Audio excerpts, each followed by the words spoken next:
No, I'm also not part of the Theodore Roosevelt. I was never ship's company, even though a lot of people thought that I was, and I was very grateful for that.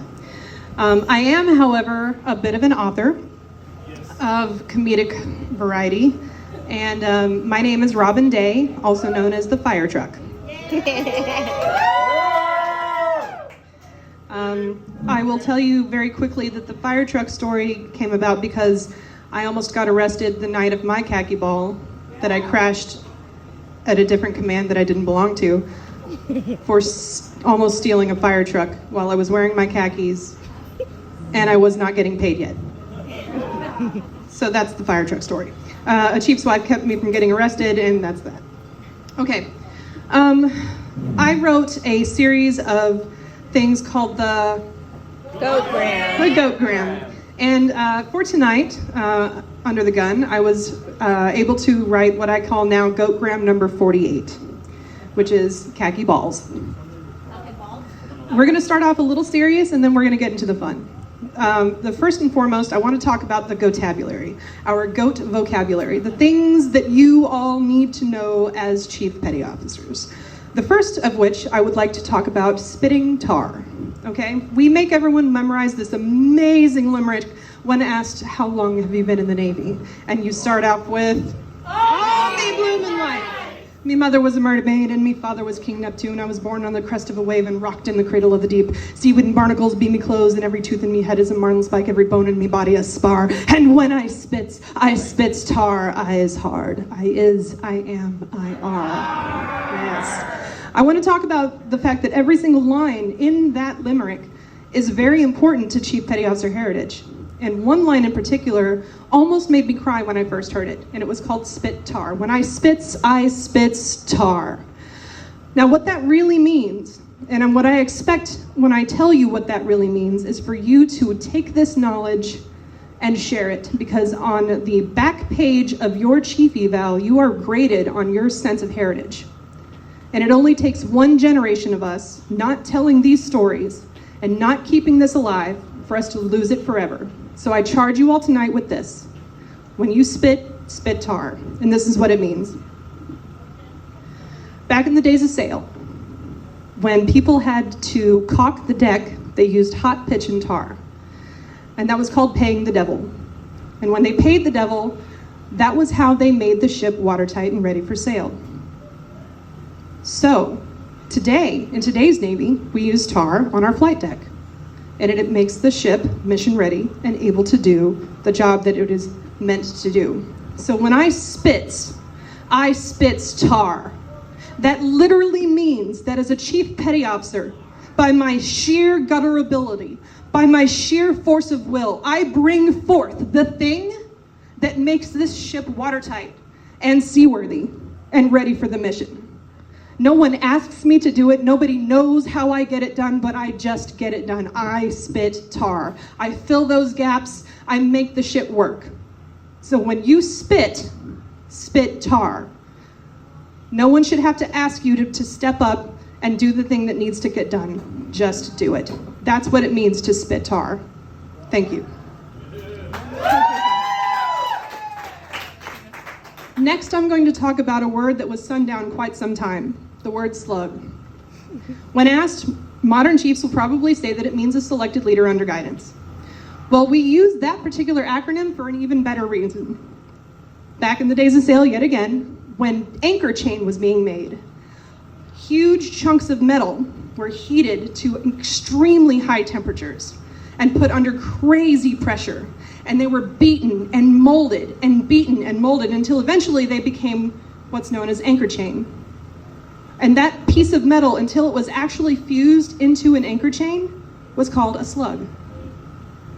So when I call someone that has been selected as a chief a slug, I'm saying that you are being actively molded through pressure and hard work and through your rare good grace into the thing that's going to be part of the anchor chain that connects this chief's mess from our past into our future. So the word slug is not a derogatory term. It's actually a huge compliment. And I would like you all to keep that alive. All right, let's get to the roast. Yeah. First of all, I want to say thank you again for allowing me to be here. I want to give a big shout out to Mandy's eyebrows. Fun fact, Mandy's eyebrows made Chief before she did. And I'm waiting for the plaque to show up. Jamie wasn't quite tall enough to ride at this ride, but it's obvious that you can get away with anything. Brittany. Hi, Brittany. Brittany was supposed to do a haka tonight, but she was really being cautious because she didn't want to scare the shit out of Phil. Speaking of Phil, your eyebrows, sir. They have a very commanding presence, and I was just wondering if you can grow a mustache to go along with that, because that would be fantastic. Obviously, I'm asking for a friend. Kevin couldn't be here tonight, but he won the Ghost in the Fog Award this season. He was the most on-target ghost of the entire season. Congratulations to him. And speaking of ghosts, Mike, hi. I just wanted to let you know that you were allowed in the TR Chiefs mess. We just wanted to...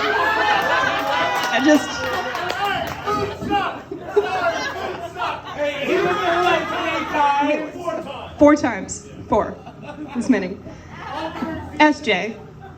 Hi, SJ.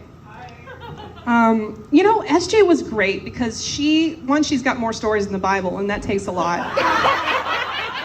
But she also she had a hookup on everything. And I'm fairly certain that she's got some close ties to the Cuban government, because this is what's absolutely fueling her cigar addiction. That's it, in her hand right now. I couldn't make that up if I wanted to. Brian. Hi, Brian.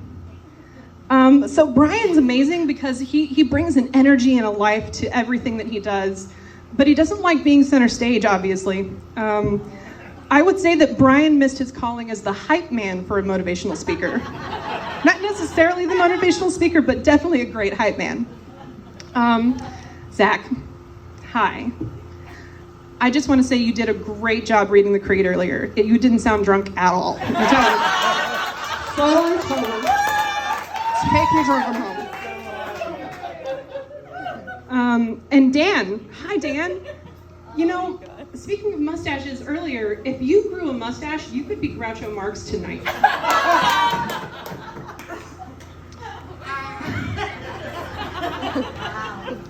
Shout out to Monopoly right now for for paying for this khaki ball, right? And for not suing us for copyright infringement. So there's that. Jan, where are you at, Jan? There you are. Jan. She's the fucking new gal. That's all I got. Hey, Cheryl. Oh, shit.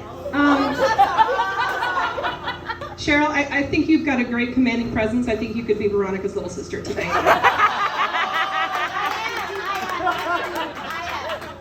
Speaking of the future McPon. Hey, cheers. Cheers. I will say, in all seriousness, we are all rooting for you. You have it. You've got it.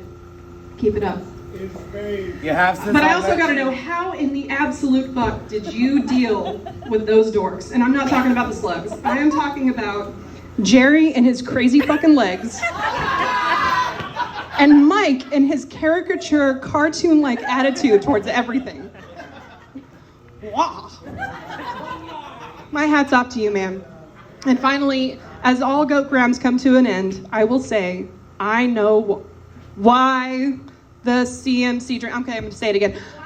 I know why the CMC drinks.